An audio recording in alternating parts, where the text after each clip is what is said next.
was peace, a garden untouched by pain. Every leaf knew its place. Every breath was innocent. The man and his wife walked with God not as strangers, but as children, naked and unashamed. This was Eden. This was the world before the wound. But among the branches, a voice slithered in, the serpent, crafted in elegance, cloaked in cunning. He was not hissing. He was speaking. Did God really say? A question, not a challenge, not yet, just a thread pulled at the edge of certainty. Eve paused, and in that pause, paradise held its breath. "You will not surely die," he said, "for God knows, when you eat of it, your eyes will be opened. You will be like God, knowing good and evil." The fruit hung before her, familiar in form but suddenly filled with promise. She reached, she bit, and gave to the man. And he took and ate.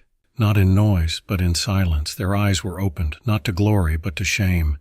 Nakedness burned on their skin like fire.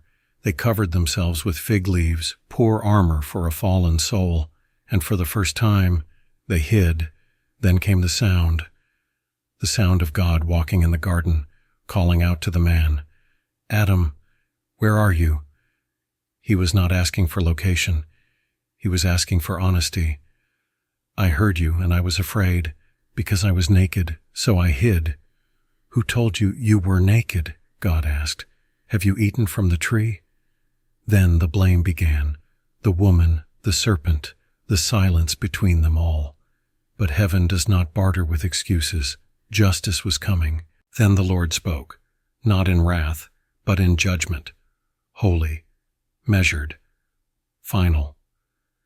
To the serpent he said, "Because you have done this, cursed are you above all livestock and above all beasts of the field. On your belly you shall go, and dust you shall eat all the days of your life.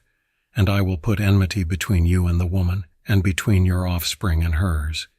He will crush your head, and you will strike his heel." A war was declared, not of swords, but of seed. A child would come, one born of woman. The serpent would bruise him, but he would crush the serpent's skull. To the woman he said, "I will greatly multiply your pain in childbirth.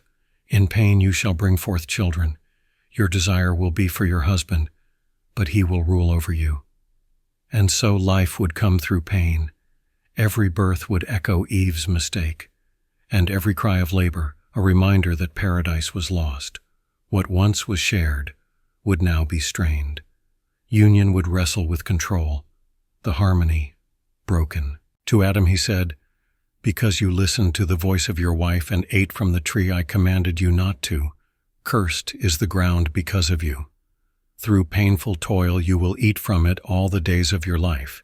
It will produce thorns and thistles for you, and you will eat the plants of the field." The earth itself wept. What once yielded with joy would now resist with thorns.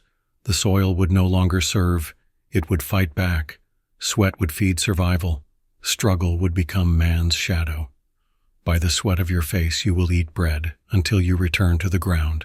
For from it you were taken, dust you are, and to dust you shall return.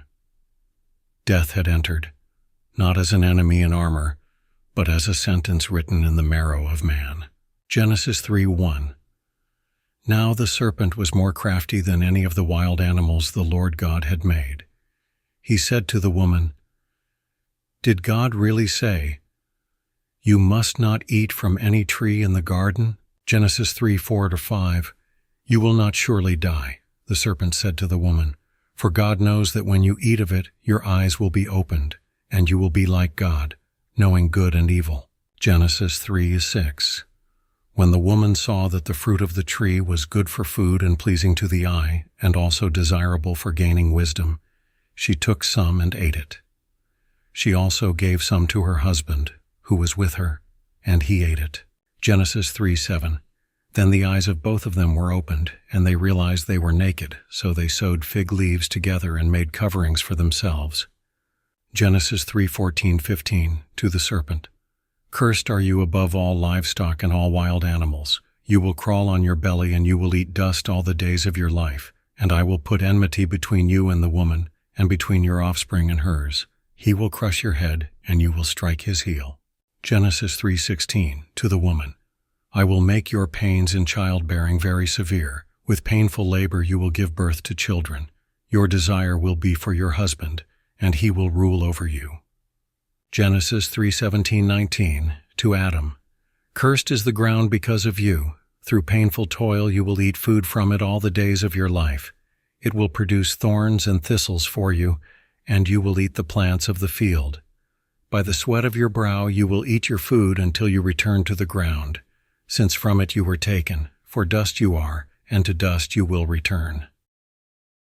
Next, exile.